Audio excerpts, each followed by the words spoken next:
Otras definiciones que también son de interés y necesitamos tenerlas muy en cuenta es la diferencia entre un equivalente farmacéutico y una alternativa farmacéutica. El equivalente farmacéutico me permite cambiar de nombre del medicamento, pero siempre y cuando conserve el mismo principio activo y la misma o idéntica forma farmacéutica. Lo que me va a diferenciar aquí es el excipiente o el vehículo transportado. Un ejemplo muy claro pueden llegar a ser las pastillas de planificar,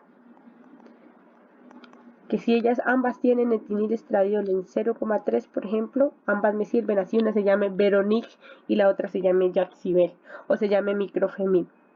¿Sí? En eso sí se puede hacer lo mismo.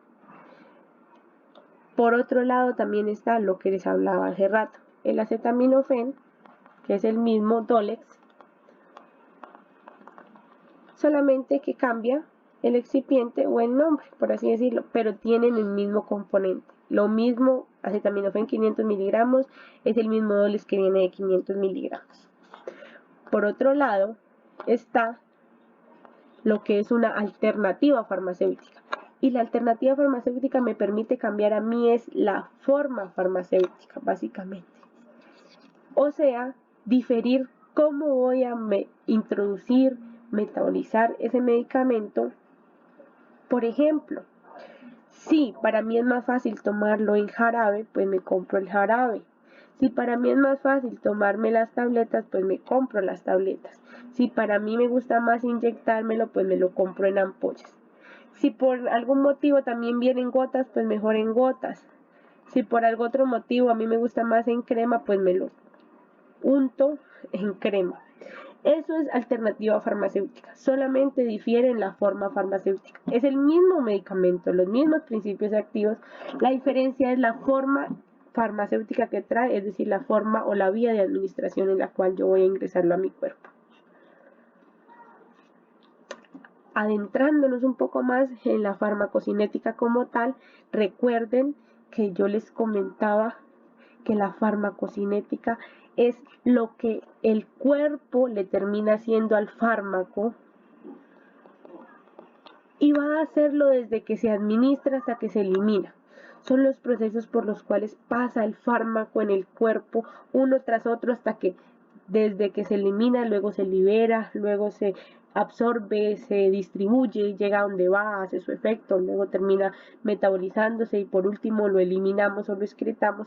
Eso se llama en total farmacocinética y ocurre mediante la abreviación LATME, que son los procesos que se van a dar por medio de esta farmacocinética y lo cual el cuerpo le va a ir haciendo poco a poco al fármaco para poder hacer que todo fluya y se elimine en total.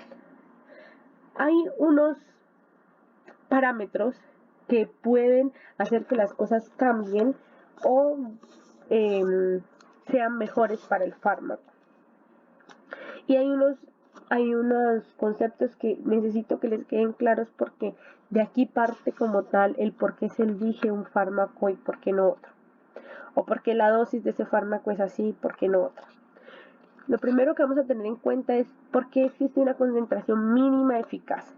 Es decir, lo mínimo que necesita mi cuerpo para que ese fármaco empiece a hacer efecto. Volvamos con el acetaminofén. ¿Por qué lo pongo tanto? Porque es un medicamento muy conocido. Todos lo hemos utilizado en algún momento de nuestra vida. La concentración mínima del acetaminofén dice que es de 400 miligramos. Mínimo. Lo mínimo que me puedo tomar en un día, digamos, son 400 miligramos. O sea que con eso a mi cuerpo ya le hace efecto, pero mínimamente. Mínimo. ¿Sí? Lo mínimo que mi cuerpo puede tomarse para que le haga efecto. Vuelvo y repito, lo mínimo que mi cuerpo puede tomarse para que le haga efecto, mínimamente. La concentración mínima tóxica es hasta el punto donde yo puedo llegar antes de que mi cuerpo empiece a sentir efectos nocivos o dañinos. Seguimos con acetaminofén. Voy a dejarles por acá para que no se olviden que estamos hablando de acetaminofén.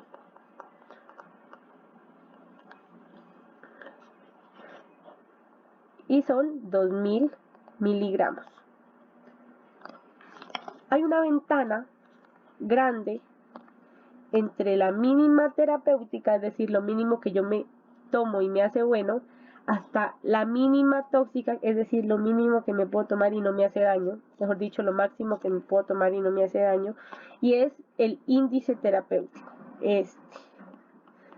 Ahí está dado el índice terapéutico. Es un cociente entre lo mínimo que me hace bueno y lo mínimo que me va a hacer daño. Entonces yo puedo jugar entre los dos y puedo decir tomarme 1500 al día. Esto es en un término de 24 horas, ¿vale? Para que no se me pierda. 1500 día. Puedo decidir tomarme 2000 al día, que es como lo mínimo. 2000. Puedo decidir tomarme 500 nomás porque con eso me sentí bien. A eso va el índice terapéutico, que yo puedo jugar entre estas dos variantes, 400 y 2000, pero no me puedo pasar de 2000, porque me puede causar daño, toxicidad, y no me puedo tomar menos de 400 porque es que no me va a dar nada, no voy a tener ningún efecto.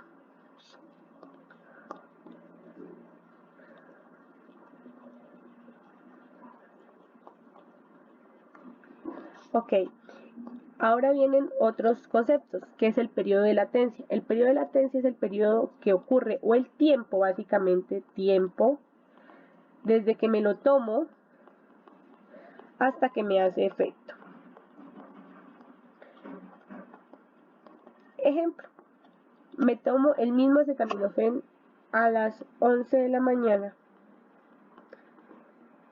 El acetaminofén normal, el que venden, que vale como 200 la tableta, 300.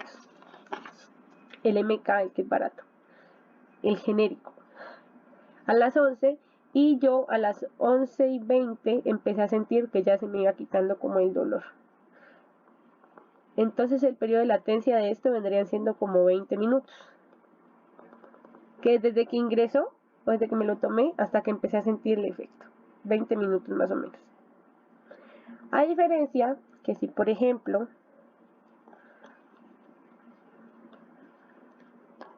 yo me tomo el Dolex, que es el mismo acetaminofén pero con el nombre comercial, me lo tomo a las mismas 11 a.m. y como a las 11:05 yo ya empecé a sentir que el dolor me está bajando.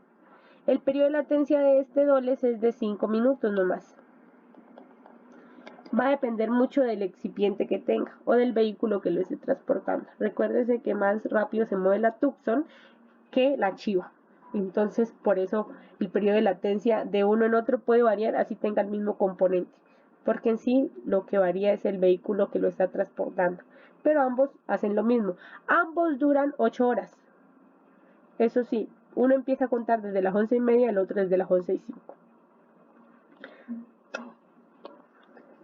Por otro lado, encontramos el tiempo de duración de la acción.